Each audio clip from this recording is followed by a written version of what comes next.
भोपाल के बिल्किसगंज थाना के सटे एक गांव है रायपुर।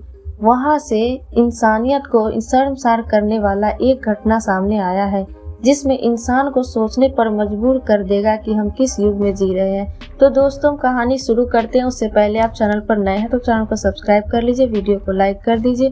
तो चलिए शुरू करते हैं। रायपुर में एक परिवार में आज से 25 साल पहले एक प्यारी सी बच्ची का जन्म होता है।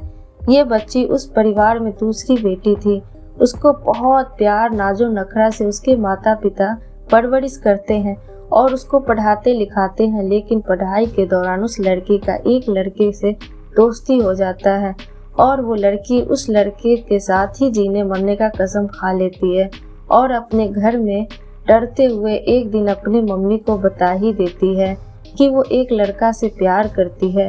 लड़का अच्छा होता है तो लड़की की माँ मान जाती है, लेकिन लड़की का पिता नहीं मानता है और उसकी शादी के लिए दूसरे लड़कों को तलाश करने लगते हैं।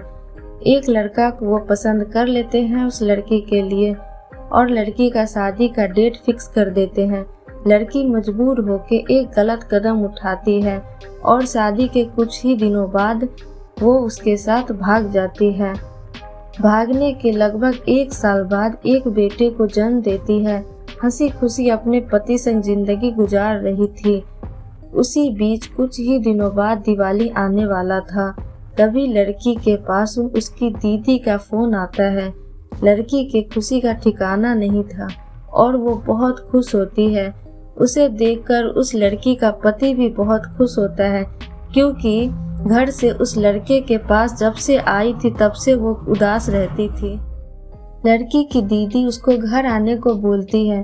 फिर लड़की अपने पति से जिद करती है कि वो दीदी के पास जाएगी, लेकिन उसका पति नहीं मानता है और मना करता है कि बोलता है उसका पति कि हो सकता है उन लोगों की चाल हो, लेकिन पत्नी के जिद के आगे वो झुक जाता है और वो डरते डरते जाने को बोल देता है, सिर्फ 2 दिनों के लिए। और पत्नी को बोलता है हर 2 घंटे पे मुझे कॉल करना, लेकिन दूसरे दिन लगभग 10 घंटा फोन नहीं आता है।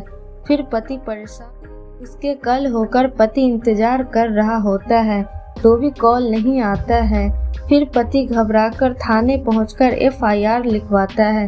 उसे शक है कि उसके पत्नी और बच्चे के साथ कुछ गलत हुआ है। तभी पुलिस को एक कॉल आता है। उसमें एक महिला और एक बच्चे का शव नाले में नग्न अवस्था में मिलता है। आनन फानन में पुलिस पहुंचकर शव को बरामद करती है। लड़की का पति अभी थाने में ही था।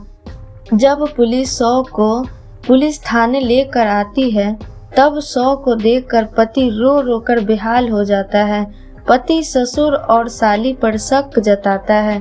पुलिस एक्शन में आकर लड़की के दीदी के यहाँ जाकर पूछताछ करने लगते हैं।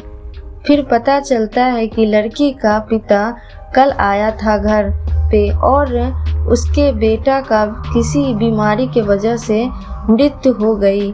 उस बच्चे को दफनाने के लिए जंगल की ओर जाने लगे। तभी बेटी से बोलते हैं उसके पिता, तुम भी चलो। वो भी चली जाती है जंगल में।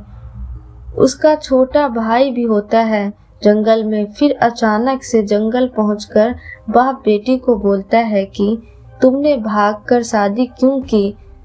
जिस काम के लिए तुमने शादी की हो वो काम मैं कर देता हूँ।